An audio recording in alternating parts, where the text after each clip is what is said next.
Beginning. I never asked for an alien roommate. But when Earth joined the Unified Galactic Academy exchange program, our school got chosen as a host site, and suddenly humanity was no longer the weirdest species in class. Her name was Cilia. She was a Zalari, a species known for their crystalline skin, empathic abilities, and brutal honesty. She looked like she'd been carved from shimmering glass and moonlight, all angles and elegance. When she walked, her movements were liquid, graceful, measured, practiced. We shared the same physics class, sat 3 rows apart, and had exchanged maybe a total of 10 words over 2 weeks. That changed the night she stepped into my dorm room. It was late. I'd just gotten back from night training. My stupid attempt to bulk up in a gym that smelled like regret and protein powder. Sweat clung to me, and my hoodie was half-drenched. The lights were low. Music played softly from my tablet. I was mid-change, shirtless, facing the mirror, running a towel through my hair when the door slid open. And there she was, Cilia, frozen in the doorway. Literally. She stiffened, pupils dilating, arms trembling slightly at her sides. I turned, towel still over my head. Cilia. She didn't move. Hey, are you okay? Her voice, when it came, was a whisper layered with disbelief. You're damaged. I blinked, confused. What? She stepped forward slowly, as if approaching a wounded animal. Your back, it's covered in marks. I've forgotten. The scars. Middle. 3 years ago, I survived the fire that took my family. I was trapped in the wreckage for hours, pulled out half-conscious by a neighbor. My back was a roadmap of burned scars, twisting lines of melted skin, permanent reminders of pain and survival. I never talked about it. Most people pretended not to see it. I wore shirts, hoodies, avoided swimming, changed in bathroom stalls. Cilia saw it in one glance, and she looked devastated. I didn't mean to barge in, she murmured, gaze still locked to my back. I picked up something. Wave. Intense and sudden. It drew me here. I was just thinking, I replied, lowering the towel. Had some memories hit me. She stepped closer, her expression unreadable. You carry pain like a cloak, and still laugh like sunlight. That caught me off guard. Sunlight. She tilted her head. The humans say it's warm. Healing. You shine that way in class. Around others. But this. Her fingers hovered near my back, not touching. This tells another story. I wasn't used to being seen. Not really. I reached for my shirt. It's old news. She caught my wrist, gently but firmly. Your people, do you not show these scars proudly? I laughed, bitter. Earth's not exactly the galaxy's best at dealing with trauma. Most of us try to pretend we're fine until we break. So no, not really. Cilia's eyes shimmered faintly in the dim light. On Zealer, scars are sacred. Proof that we faced death and defied it. I met her gaze. What do you see when you look at me? She stepped closer, inches from me now. A survivor. A storm that never stopped moving. Over the next few weeks, something shifted between us.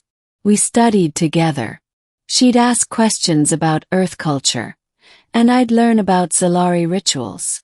I showed her my favorite comfort food, instant ramen, and she showed me how her people sing into crystals to record emotion. She never mentioned the scars again, but I noticed the way her fingers brushed mine when we passed notes. The way she leaned in, just slightly, when I told stories about Earth. The way her voice always softened when she said my name. Kellen. Like it was sacred. One night we were walking back from the study dome. The stars above the academy shimmered in artificial clarity, a field of endless lights frozen in sky glass. Can I ask you something? She said. Shoot.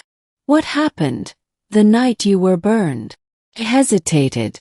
Not because I didn't trust her, but because I did. My house caught fire. Faulty wiring. I was 15. My parents didn't make it. I tried to save them, but I trailed off. She didn't speak. Just gently took my hand in hers. You carry guilt, she said softly. Yeah, I whispered. Like an anchor. She stopped walking. You need to release it. I don't know how. Her crystalline fingers pressed to my chest. Let me help. And that night, for the first time in years, I let someone hold me as the memories returned. And I didn't break. Ending. Rumors started. You can't exactly have a human and a Zalari spending all their time together without drawing attention. Some whispered. Others were curious.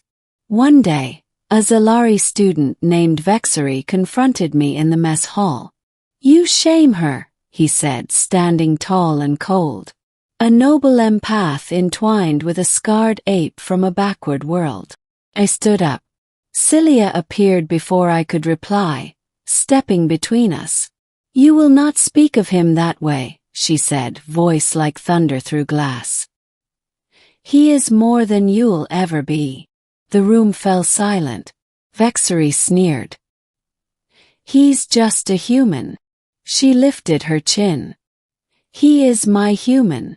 And that was the moment everything changed. The Academy held a cultural showcase 2 weeks later. Each species would share a custom, tradition.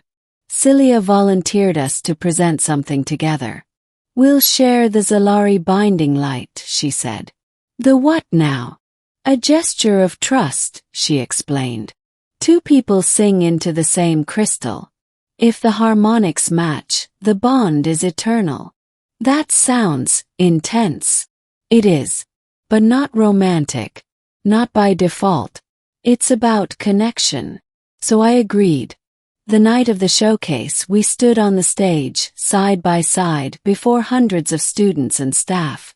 A crystal floated between us, humming faintly. Cilia began to sing, a soft, echoing note that made my skin prickle. Then I joined her. My voice, shaky at first, followed hers, rising and merging, adjusting pitch by instinct, heart pounding in my chest. The crystal glowed. Not white, not blue, but gold. The audience gasped. Gold was unheard of. A perfect harmonic resonance between 2 completely different species. We stood there, breathless, connected by a light no one had ever seen. Afterward, in the quiet of the dorm hallway, she faced me. That crystal doesn't lie, she said. No, it doesn't. What happens now? Smiled. That's up to us. And I took her hand. Not as a gesture of pity or alliance or curiosity, but because I wanted to. Epilogue. Years later. The Galactic archives list it as a turning point. The night a human boy and a crystalline alien created the first gold binding at the Academy. But history doesn't record everything. It doesn't record how we spent nights watching starfields from the roof, or how we whispered dreams into crystals and buried them under the trees behind our dorm. It doesn't show the way she looked at me like I was more than my past, like I was worthy. Or how, when I asked her to join me back on Earth, she smiled and said, "Only if I can bring a piece of my stars with me." Now we teach together. 2 former students who defied the odds.